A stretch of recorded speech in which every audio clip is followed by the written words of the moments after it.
y desde hoy asumo la presidencia de la República para el segundo periodo. 살인적인 물가 상승과 생필품 부족으로 고통을 겪고 있는 베네수엘라에서 재임 성공 후 정당성 논란을 빚고 있는 니콜라스 마두로 대통령. Asumir formalmente las competencias del Ejecutivo Nacional. 마두로 대통령을 독재자로 규정하고 스스로 대통령임을 선언한 후안 과이도 국회의장. 한나라의 두 명의 대통령, 혼돈의 베네수엘라를 지금 전 세계가 주목하고 있습니다.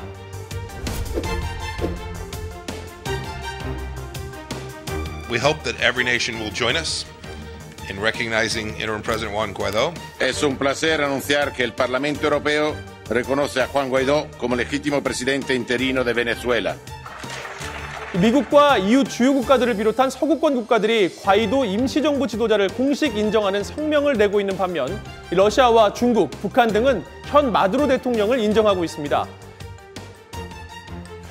Будем делать все, чтобы поддержать правительство, законное правительство президента Мадуро. 反对外部干预委内瑞拉事务，反对一个国家干涉另一个国家的内政。 이처럼 베네수엘라의 마두로, 과이도 두 지도자를 두고 국제적인 대리전 양상이 펼쳐지고 있는 것입니다.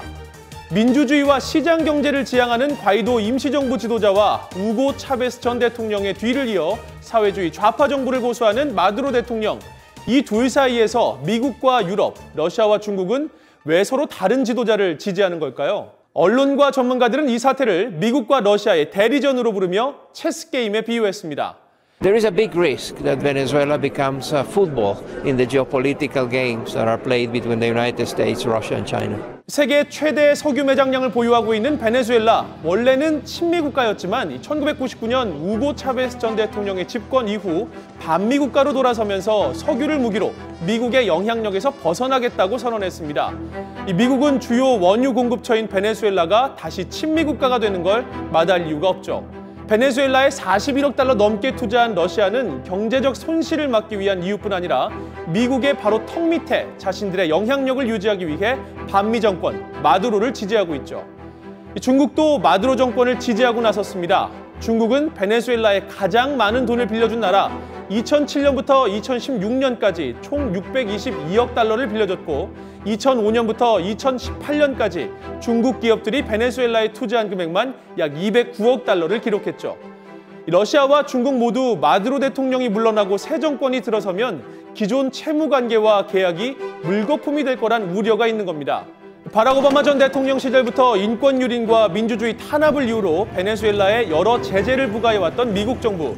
올해 1월 불법 선거로 마두로 대통령이 재선에 성공했다며 민주주의 위기를 이유로 베네수엘라 국유 석유 회사에 제재를 부과하고 합법적인 정부의 출범을 촉구했습니다.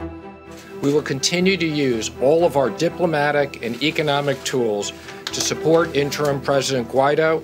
베네수엘라의 민주주의 후퇴를 비판하는 미국과 유럽, 미국의 지나친 내정 간섭이라고 비판하는 러시아와 중국. 이를 두고 마치 신냉전을 보는 것 같다는 지적도 나옵니다. Venezuela seems to be developing into a proxy war between Washington and Moscow, something that is not in anyone's interest. 마두로 대통령과 과이도 의장은 어떤 인물들일까요? 버스 운전사 출신 니콜라스 마두로 대통령은 우고 차베스 대통령의 측근으로 내무장관과 부통령 등 요직을 거치며 승승장구했습니다. 차베스 전 대통령 사망 직후 대통령직을 승계받아 지난 5월 치러진 대선에서 재선에 성공했죠. 그러나 재임 기간 중 식량 부족과 살인적인 물가 상승, 치안 불안으로 안팎의 비판을 받았습니다. 스스로 임시 대통령을 선언한 후안 과이도 국회의장은 미국 조지 워싱턴 대학에서 공부한 유학파로 지난 2016년 대중의 의지당을 창당하고 국회의원을 거쳐 올해 1월 5일 국회의장 자리에 올랐습니다. 올해 35살인 과이도 의장은 젊은 패기를 앞세워 마두로 대통령의 재선은 야권 인사들에 대한 탄압으로 이뤄진 불법 선거로 무효라고 주장하며 반정부 투쟁을 이끌고 있는데요. 북한 김정은 위원장과 비슷한 나이의 젊은 지도자입니다. 그럼 베네수엘라 국민들은 어떤 대통령을 지지하고 있을까요? 마두로 대통령 집권 이후 경제난으로 물가는 이미 100만%까지 오른 상황. 그러다 보니 베네수엘라 거리 곳곳은 마두로 퇴진을 외치는 사람들로 가득하고 시장 경제와 민주주의 제도 확립을 선언한 과이도 국회의장을 지지하는 목소리가 높습니다. 그러나 군부와 경찰, 고위 관료들은 마두로 대통령을 지지하고 있는 상황. 게다가 미국이 석유를 노리고 경제 제재를 가해 베네수엘라를 위기에 빠뜨렸다고 생각하는 사람들도 마두로 대통령을 지지하고 있습니다. A pesar de las dificultades, hemos sido un pueblo valeroso. Estamos dispuestos a echarle pichón, a salir adelante de la mano con el presidente de la República, Nicolás Maduro Moro, a quien reconocemos legítimamente. 현재 전 세계는 과이도 국회의장을 지지하는 나라와 마두로 대통령을 지지하는 나라로 나뉘어 복잡한 셈법을 보이고 있습니다. 아프리카 속담에 이런 말이 있습니다.